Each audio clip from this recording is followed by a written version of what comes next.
জীবনে প্রথমবার আমি রাতের বেলা বিমানে উঠলাম। ঢাকা এয়ারপোর্টের সামনে এসে দেখি পানিতে সব ডুবে গেছে। তার মধ্যে আমরা এসেছি 1 ঘন্টা লেট করে। 2টা টিকিট কেটেছিলাম এত টাকা দিয়ে, কিন্তু ভাগ্যে না থাকলে কি সেটা আর আসে? ঢাকা শহরে সেই অদ্ভুত জ্যাম মানুষের জীবনটাকে অসহায় করে ফেলে। কি আর করার ছিল বলেন? রাত হয়ে গেল বিমানে উঠেই। আমরা সবাই ভাগ্যকে মেনে নিতে বাধ্য।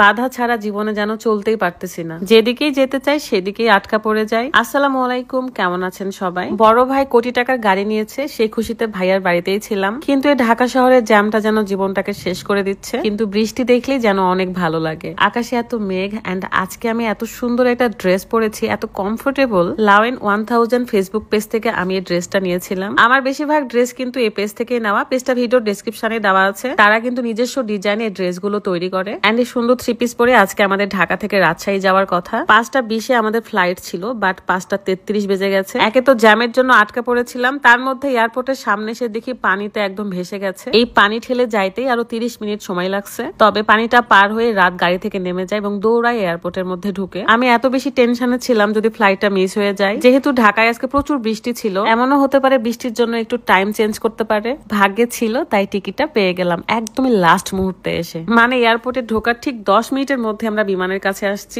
আমার তো অনেক মন খারাপ হচ্ছিল, আল্লাহর কাছে হাজার হাজার শুকরিয়া আদায় করতেছিলাম বৃষ্টি আমাদের এই ফ্লাইটটা মিস হতে দেয়নি। তবে বিমানটা ছাড়তে ছাড়তে প্রায় সন্ধ্যা পার হয়ে গিয়েছে, তাই এই প্রথমবার আমি রাতের বেলা একটা ফিল পেয়েছি। এত সুন্দর লাগছিল বাহিরের ওয়েদার, একে বৃষ্টি, তার মধ্যে সন্ধ্যা। একটু পরে তো বিমানের লাইট গুলো অফ করে দিয়েছে, আর মনে হচ্ছিল একটা পার্টিতে আছি আমি। এতদিন যে আমি ফ্লাইটে উঠেছি কিন্তু কখনো এত ভালো এনজয় করতে পারিনি। আমার আজকে ভীষণ ভালো লেগেছে। তবে আমাদের টাইম মিস হওয়াতে আমি প্রচন্ড ডিপ্রেশনে চলে গেছিলাম। আসলে ভাগ্যে যদি থাকে তাহলে যত কিছুই হয়ে যাক ঠিকই সেটা পাবো, আর যদি না থাকে তখন কিন্তু হাজার চাইলেও হয় না। আলহামদুলিল্লাহ সব কিছুর জন্য আমি ভীষণ খুশি ছিলাম। এত সুন্দর একটা ওয়েদার দেখতে পাবো, এত সুন্দর একটা দৃশ্য দেখবো কখনোই ভাবি নাই। ঢাকা শহরটা পুরো লাইটে জল জল জল জল করছিল। ওয়াও! তবে আমাদের রাজশাহী শহরটা কিন্তু বেশি সুন্দর লাগে উপর থেকে দেখতে। যাই হোক, এই দৃশ্যগুলো দেখছিলাম আর রাদের সাথে গল্প করতে করতে যাচ্ছিলাম। আমরা কিন্তু আর 2টা দিন পর আবারও কক্সবাজার যাব।